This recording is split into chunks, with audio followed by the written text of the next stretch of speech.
8.1b, data collection, extraction, and presentation. We're moving on with number 4. A student records the temperature in a greenhouse every 4 hours during one day. The results are listed below. So here we have time and the temperature at those times. Draw a line graph and use it to estimate the temperature at 10 o'clock and 14 o'clock. Okay, so I've gone ahead and drawn it and put in some points just to save time, but we'll plot the last two.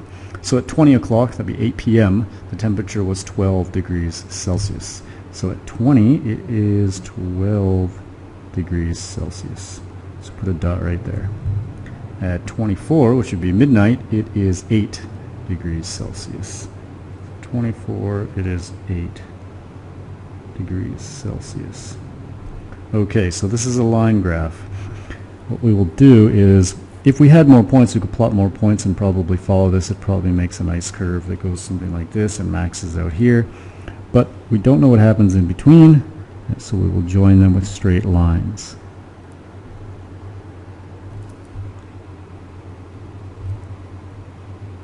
Okay, so draw a line graph and use it to estimate the temperature at 10 and 14. At 10 o'clock, which is right here, okay, we move vertically up the graph until we cross the line, which is right here, and then we move horizontally across to here. Alright, and this is called interpolation.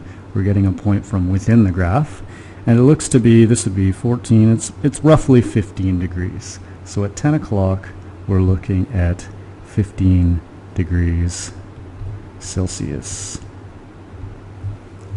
Now let's find it at 14 o'clock, which is right here. Okay, so again we're going to go up until we cross the graph right around there, and we move across this way, and it is about 23 degrees. So at 14 we can approximate 23 degrees Celsius. Alright, example 5. Throughout a 4-week period, a class recorded the number of children absent each day. The results are listed below. Okay, so collect this data using a tally chart and draw a vertical line graph to illustrate the data. Alright, so we're going to do a few things here. Alright, so first we have to tally all of this data. Number of children absent. We either have, you can see from here, either 0 or 1, 2, 3, 4, 6 never happens, but 7. So we could have as many as 7 people missing on a given day. So the tally, we're just going to put a check mark or a tick every time we find it, and then cross it off our list to keep track. So 0 happens once there and over here as well. So that's 2 times. We put 2 ticks. Once, we got here and here and here. 3 from the first line. 1, 2, 3. And here and here and here. So that's 5 and 6 total. 2 happens here and here and here, so 3 times. 1, 2, 3. We've got 3, 1, 2, 3, 4, 5 times. Alright, so we'll put in 1, 2, 3, 4, 5 times. 4 occurs here and here. Alright, twice. We've got a 5. There's no 6s. And we've got 1, 7. So when we do the frequency, we just count up these numbers, count up the ticks on our tally, and then write down the actual value. Of course, if there are no ticks, then the value will be 0. Now we can use the frequency and plot it, because we're going to make a vertical line graph to illustrate the data. Okay, so I've already set up the chart that we're going to fill the information into, right? We've got frequency here, and it goes from 1 up to 7, even though we only need up to 6, that's fine. And then here's the number of children absent. So we're just going to have a line drawn in for the value at that frequency, or for when that many children are absent. So 0 absent twice. Okay, so when 0 are absent twice, put in a line right there. Okay, 1 child absent happens 6 times, which is the most, so we're going all the way up to here. So there's 1 child absent 6 times, and we will put that line right there. And 2 children absent 3 times.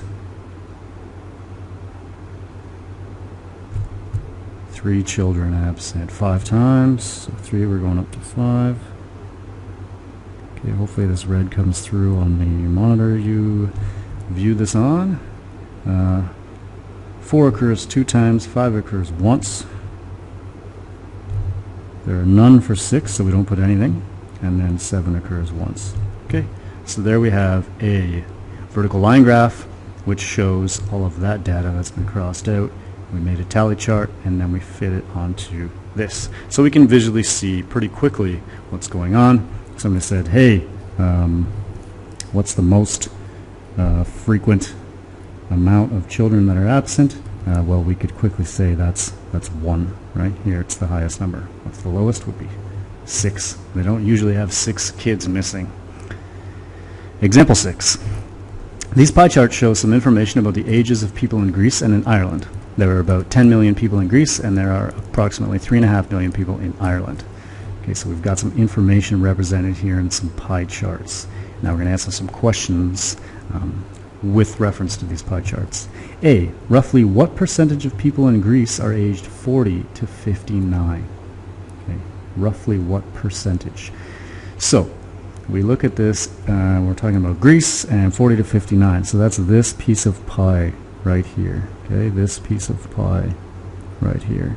And we're just looking for an approximation based on this one. We know that in a circle there's 360 degrees, okay, and this looks to be approximately, it's less than 90, it's less than 90 degrees. Okay, 90 degrees would be a quarter of a circle, so it's less than a quarter, so we could approximately say 20%, right? A quarter would be 25. We could guess 20%. There are about 10 million people in Greece, so using your percentage from part A, work out roughly how many people in Greece are aged 40 to 59. Okay, so there are 10 million people, and 20% of which are that age. So 20% of 10 million. How do we calculate that?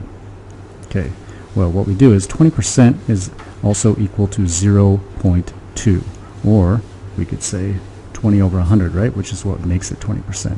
20 over 100 is 0.2.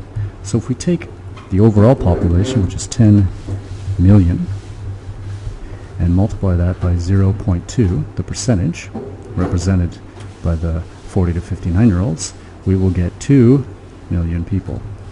Of course, this is approximate. C. Dewey says that these charts show that there are more people under 15 in Ireland than in Greece. He's wrong. Explain why they do not show this. Okay, people under 15. Under 15 in Ireland, we have almost exactly a quarter, it looks like, right? We got this piece about a quarter. That would be 25%. But in Greece, this is definitely less than a quarter, right? A quarter would come along here approximately, right? There's definitely less. This piece of pie is smaller than that piece of pie. Okay, so Dewey, you're wrong. D. There are about 60 million people in the UK. The table shows roughly what percentage of people in the UK are of different ages. Okay, so we're down here now. Copy and complete the pie chart below to show the information in the table, and label each section of your pie chart clearly with these ages. Okay, so under 15 we have 20%, 15 to 39, 35%, 40 to 59, 25%, and over 59, 20%. Okay, so if we add these all up, we get 100%, so they'll fill out the pie chart completely. And we're not going to use this one, but this gives us an idea. I've blown it up a little bit lower. So first of all, we have to figure out, like, how do we draw 20%? Okay, how do we draw 20%? Well, there are 360 degrees in a circle. Okay, obviously that goes around here like this. That's 360 degrees. All right, so if we want to represent a certain percentage on there, then we're going to do much the same thing here. If we take a full circle, right, and we want to represent 20%, then we're going to multiply that by 0.2. Okay, 0.2 times 360. And that will give us 72 degrees. Okay, and that is for the under 15s. Okay, so we'll just write this over to the side, under 15. So the next one is going to be 15 to 39-year-olds. 15 to 39. So again, we take our circle, and they're represented by what percentage? 35%. So that's going to be 0.35. 360 times 0.35. Alright, so we're going to try and use this calculator. And 360 times 0.35, 126. So that gives us 126 degrees. 25 and 20. So we actually don't even have to do the final one because it will just be whatever's left when we fill in our circle. So we'll do this one at 25%. 0.25. That's going to be a quarter of 360, which we know is 90 degrees. Alright, so let's try to write these numbers down on a bigger chart, which I'll bring up there. Hopefully that'll make this quicker to do. Now, we're not going to draw this absolutely perfectly because that would require a protractor, but we do have this divided into 2, 4, 6, 8, 10 sections. So if there's 360 degrees in a circle, then this circle here is divided in 10 sections. Each section, so one section, is 36 degrees. And we can use that to draw a pretty accurate representation. I'm going to start off here. I'm going to start there. Now the first section is 72 degrees, which happens to be exactly 2 of these. So I can draw that in nicely. And that represents the under 15 age group. The next section, 15 to 39s, are 126. 126. Okay, so that's less than 4 of these, but more than 3, so it's roughly right there. Okay, it's roughly like this. Okay, and that's the 15 to 39-year-old group. 90 degrees from here. Okay, we're going to eyeball this. It's almost exactly like that. Right? So this section right here is making 90 degrees. That is the 40 to 59-year-olds. And then the final section is represented by people who are over 59. Okay, of course. Over 59 go in there. So it's not perfect, but we figure out what each represents as a section of 360 degrees, and then we can draw it in. And this makes it easy to graphically look, and the question could be like, hey, which group has the most amount of people? What's the highest percentage of people? And of course, quite quickly we can see that it's the 15 to 39-year-old group in the UK.